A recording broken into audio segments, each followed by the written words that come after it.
Hello and welcome to another episode of ReConnect. I'm Kilian and Matt. Joining me today is one of the smartest guys that I know, our Director of Incident Response. I hope I'm getting your title right, Matt Radulak. Matt, say hi. Hello, everyone. Welcome to YouTube, Matt. Today we have a pretty interesting session. We're covering our Connect episode talking about spooky ransomware. So this was a bit of a themed one that we covered right around Halloween time.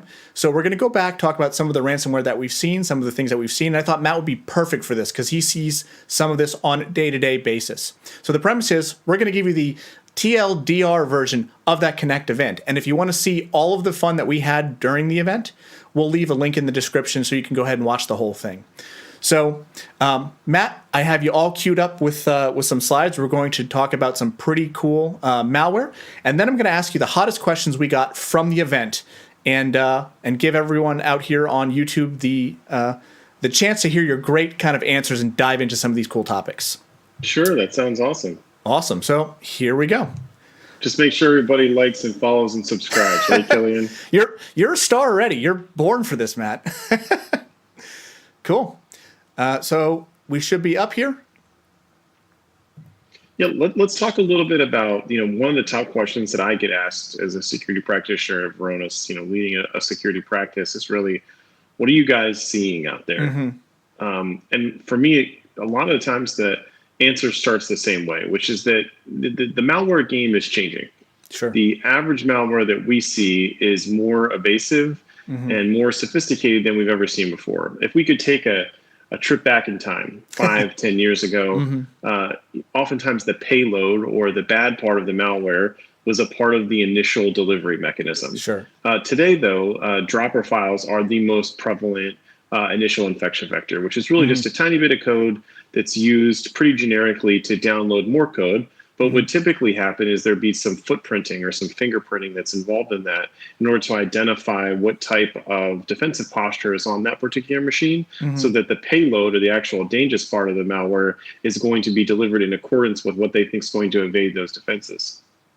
The other thing that we see is that these malware is multifaceted, meaning that maybe the initial malware group's job is to get that infection and deliver a payload, mm-hmm. but subsequently then might sell that infection off to someone else. They might load in exploitation tools. They might load in lateral movement or privilege escalation tools. They might load in ransomware. They might load in financial credential stealing malware. They mm-hmm. might do all of the above.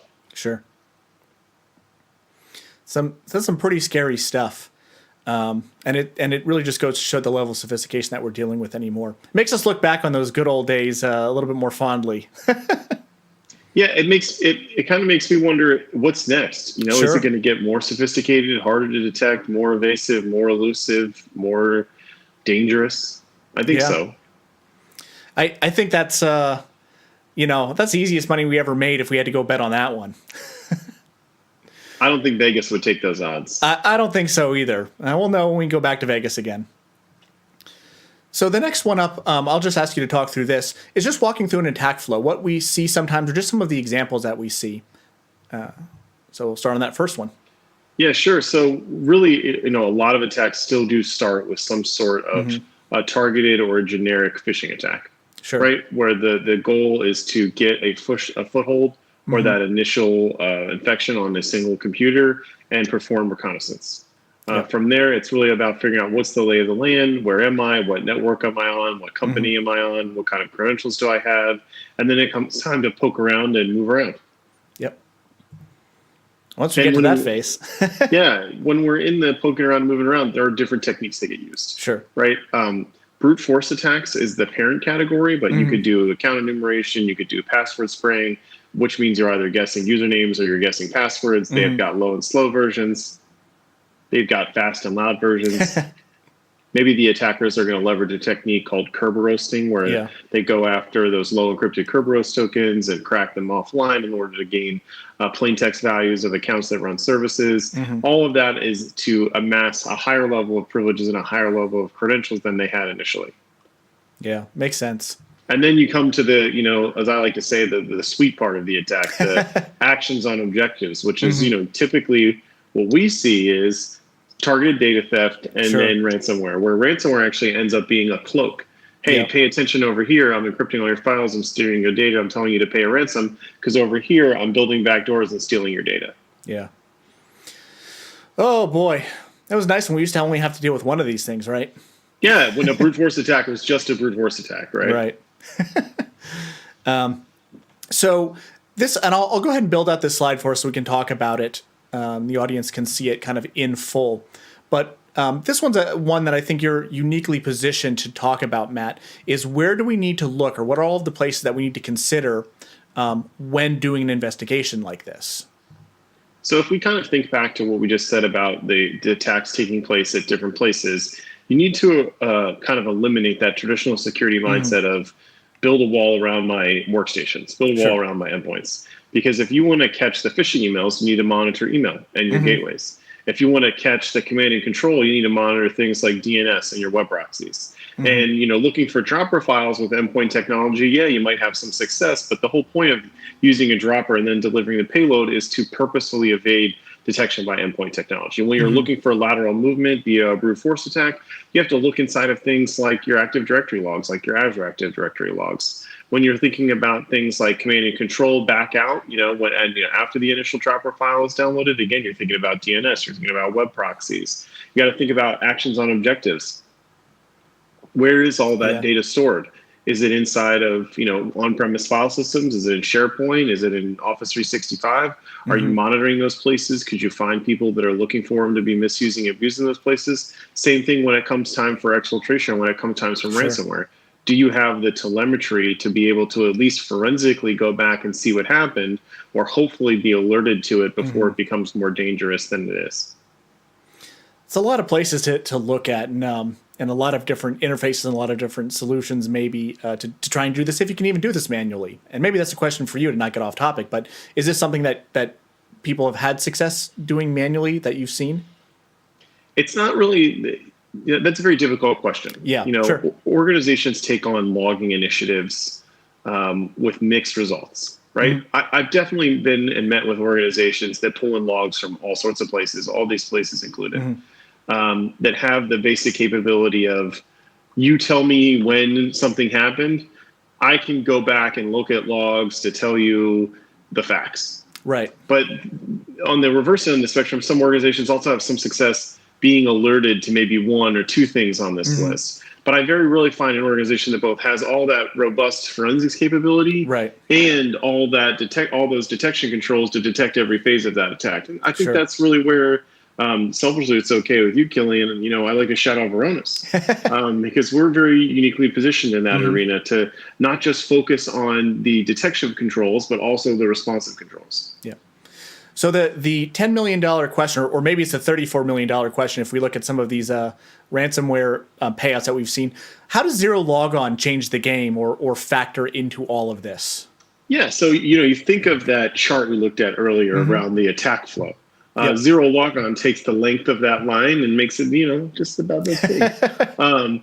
Because what Zero Logon does is it makes it easy for attackers to get in, maintain persistence, build backdoors, escalate privileges, laterally move beyond domain controllers, and carry out their objectives in a really, really short amount of time. And I think that's why we called out Zero Logon in the webinar. Is if you're not aware of it, if this is the first time you're hearing about it, definitely look for some resources on it. Definitely check, double check, and triple check that you're appropriately patched for it, and make sure that you have things in place to be able to identify when your accounts are being misused or abused. It's the real deal. Yeah. And it's actually being exploited, right? You hear about these quote unquote 0-day threats, which are oftentimes conceptual, meaning that someone has said it's theoretically possible to do X. Well, then that 0-day threat becomes a real threat when people publish it in, Cobalt Strike or Metasploit as modules or as exploits that you can leverage. And then it becomes even more real life when we as investigators have to do an investigation into a company that got hit by it because of the widely accessibility of that exploit. And we're in that third reality now.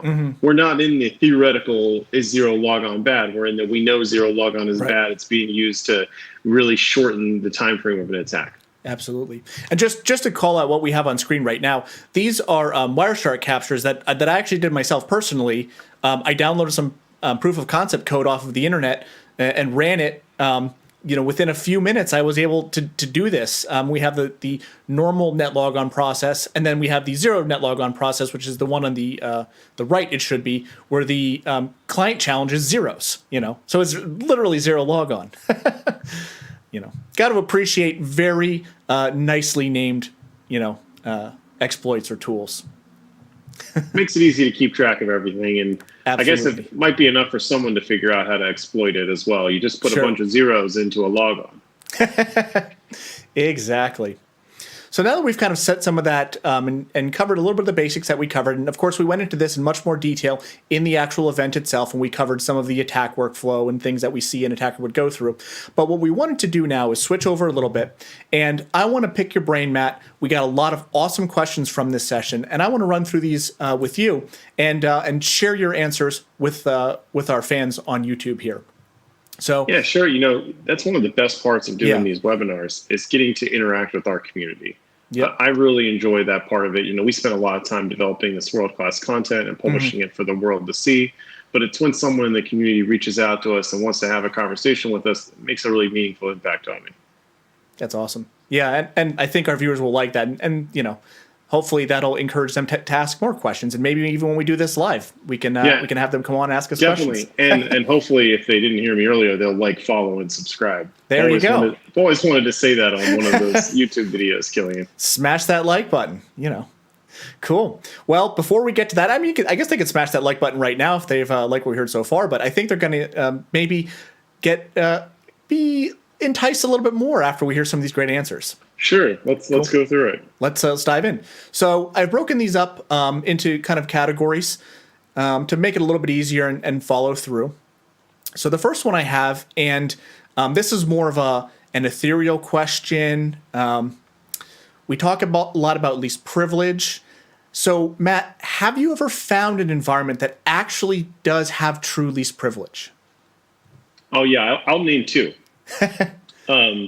One was an organization that I worked with that had a few layered network approach, right? So it's very common in the DoD, where the first network is the one that everyone's on. The second network is behind some locked doors. And the third network is behind some locked doors behind those locked doors that isn't interconnected with anything else. So, I've seen a least privileged and secure network in the form of a room that only two people could go into. Sure. And that no one could take anything in or out of. But it's not a feasible concept, right? The second area that I'd say is, let's kind of extrapolate that question out a little bit, right? Every day, Varonis helps organizations get rid of global access. Sure. Every day, Varonis helps organizations empower business users to be in charge of who has access to their data. And we have many customers that take that approach to all of their data and all of their information. And one customer really stands out for me that didn't just stop at managing a handful of files and folders, but really made every single business unit responsible for the data that they process and store and generate. And I would consider them being in that true least privileged state. I mean, they really did embody, zero trust architecture and defense in depth from the beginning. I mean, does that make them 100% secure? No, it doesn't, but it definitely makes them 100% using least privilege. Yeah, absolutely. That's great. Thank you. Here's another one too that I think you might be kind of, a little bit of a think piece. So how has bring your own device, either by choice or forced by the rapid change to remote work, even though we've kind of adjusted to that a little bit now, impacted security controls organizations need to consider? Sure. So the first one's easy, right? How much money did you spend to protect your corporate endpoints?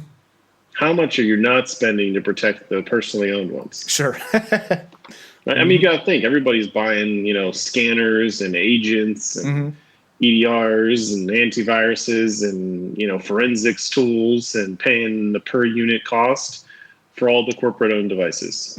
None of that tech exists on the personally owned devices. So that's really the first thing that comes to mind. Yep. The second things that come to mind is those organizations are typically the same people who are also collecting telemetry, logs from those workstations. They're probably not also collecting logs from the personally owned devices. Sure. So now you have this huge blind spot into the activity that's there. And it's not often by choice. I mean, you can't govern those personally owned devices the same way, but the desire for connectivity has outweighed the risks of not having all that protection or all those logs. And so you really just lose sight, what is possible? What could you do? Right. Sometimes a lot of organizations that we're working with now, the only thing that they have are the Office 365 events. Yeah. The ones that are in Varonis. That's all that they know about how some employees are consuming their resources, which is only a subset of possibly all the activity that they're doing or all the data that they're interacting with. And it doesn't tell you about what they do after that. Sure. It's a pretty scary think piece, and I'm glad we got a chance to talk through that. And I think a lot of people find that kind of an interesting way to look at it, because it's not something that we consider, I think, in all the cases. So I have another technical one for you, and this is going a little bit into the weeds. And this one I love this one. This one made me laugh. So we'll see what you think. Is it possible to trigger an infection with little to no user interaction? For example, if a dodgy email shows up in your inbox and either automatically it renders a preview, or you click on the show images, or even if you interact with it and say unsubscribe, is that enough to trigger an infection? And those examples. What's interesting about this is this person's thinking about the user experience, not about what's happening at a technology level. Let's remove the email part of the conversation, which is loading an object that has objects that are embedded in it that may have malicious code inside of them. Sure. And let's compare it instead to like visiting a website. Oftentimes you hear about drive-by downloads and cross-site scripting. Yep. Right? Where a company compromises the ad provider. The ad provider is being featured on one of the major news outlets' websites. You visit the news outlet website, they load the malicious ad. The malicious ad runs in the browser on your computer. Right? It's the same premise. You have malicious information embedded in an image. You have a policy that auto loads that image or auto loads that content. That is code that is running locally on your computer that was contained within that email. Again, it doesn't really matter that it's an email. It's the fact that you're allowing that code to run. Yeah. I had to chuckle at the dodgy email. It's I guess we can probably thank our UK friends for that one. It's not something we've adopted here, but I think we should. Maybe we should borrow that. Maybe. So the next one, and this one kind of goes back earlier in our attack chart, and I think this comes up fairly often. I know I get asked sometimes. Can you quickly explain what an attacker hopes to accomplish with reverse DNS lookups?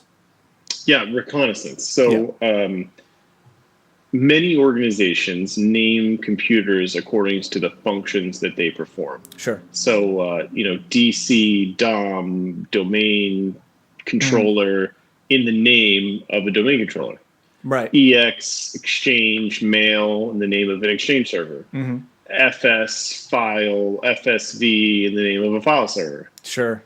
Attackers know that. So by doing a reverse lookup when they have a list of IPs, they can identify the next host that they want to target for the next phase of their attack. Same thing with like workstations. How many companies do you know that either use like the Dell serials as the name of their workstations, or have LT or DT in the name of laptops or desktops? That immediately indicates to an attacker, oh, hey, this is where I want to go next. And then some companies go the route, and this was actually pretty notorious. I want to say there was a breach, I'm forgetting which one it was, where they obfuscated all the names. Sure. And then that made everyone store a cheat sheet on their desktop.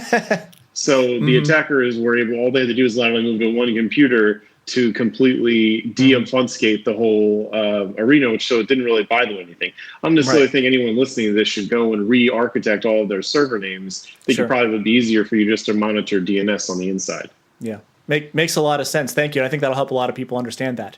We have another DNS question that we get asked fairly often. And this one's a little bit more technical, a little bit more pointed, but around some of that reconnaissance. Do you recommend limiting the use of reverse DNS in order to limit what can be footprinted using DNS? Can. Yeah. I mean, if you can figure that out, go for it, right? Yeah. But so many native applications, even security layers, depend on reverse DNS lookups. So the better thing to do is figure out what's normal, what apps are using it, understanding how many of those are generating and looking for those abnormalities. Where are people sending an abnormal number of those or sending them to places that no one's ever sent them to before? This is what's going to be a better bang for your buck from a what should you spend your time doing to get control of this risk. No, it makes a lot of sense. One more DNS question, then we'll switch to something else. I think this comes up a lot of times when people are looking at kind of blocking or maybe DLP and things like that, about how people get that data out. And we talk a lot about DNS tunnels. So can you quickly explain how a DNS tunnel works? Sure. We'll take your name, for instance. Sure. Let's say that I have a DLP rule that says I can't sneak out anything that says Kilian in it. So any file that says Kilian in it, or any folder or anything that contains Kilian inside of it, could get blocked, right? That's a pretty simple rule. But if I, as an attacker, take that word Kilian and break it up, K-I-L-I-A-N, and spread that out over different files or queries, then I'm able to sneak it out piece by piece by piece. So what DNS tunneling does is break files and folders up into thousands and thousands of little pieces. It often encodes them so that they no longer look like they did originally and sneaks them out piece by piece. It's a very low and slow technique, but it's effective because it evades that standard detection or any of that signature-based detection on, Kilian, for instance.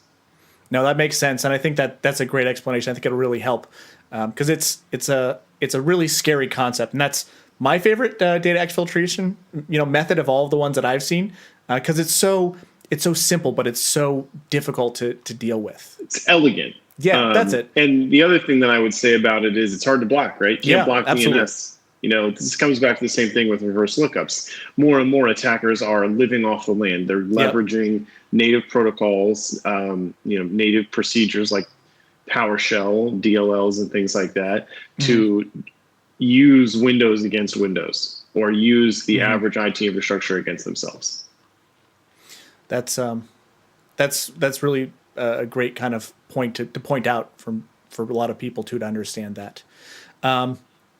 So if somebody wanted to learn more about how DNS tunneling works, is there any resources that Varonis offers that? Yeah, I actually believe someone from our security research team just recently did, I don't know if it was a write-up or if it was a video cast, but definitely check that out. Hopefully my marketing colleagues, as I'm giving this answer, can figure out how to include a link, maybe right below my name or something like that. Maybe in the description below? Yeah, maybe in the description below there we go. For you guys to find and look for DNS tunneling. I'm still picking up this YouTube thing, Kilian, so thanks. That's happy to help. You're going to be the next big star. Another pretty softball question for you. Since this ReConnect is covering our spooky ransomware, if a Varonis customer sees signs of potential, ransomware or infections, aside from calling the Ghostbusters, who else do you recommend that they call? Yeah, they should reach out, to their account team, reach out to support, reach out to the incident response team. Ultimately, is who they're going to want to get a hold of. So we've got a team of security professionals all over the world to help Varonis customers with security events or security incidents and really be there as that just-in-time resource as an escalation point for these suspicious events. And we can also leverage our world-class forensics and malware research team should we encounter, something that we've never seen before and we need to get, some really into the weeds about how it works, even reverse engineer the sample and maybe even update the rest of our customers with what we've seen. Another great link I'd want to send out to customers, just to give them an example of that, is our October Roundup report. So we did a forensics team published a roundup of all the different malware and the attacks that we saw over the month of October, and it includes some of the very specific variants that we saw, and all of those came from incidents that were first investigated by the IR team and then escalated to our forensics team. Awesome. Thank you for that, Matt. And thank you, of course, for joining me. That's the last question that I had for you today. So I really appreciate you taking the time. I think everybody out here on YouTube appreciates this. And as Matt mentioned, Matt, you want to sign us out with our YouTube call off? Yeah, of course. So thanks everyone for being a part of the community. Don't forget to smash that like button and follow us and follow all the other Varonis pages and be an active member of our community. We certainly appreciate it, and subscribe for more content. Thank you so much, Matt. And thank you, everybody, for watching. Hope to see you all again soon. Take care.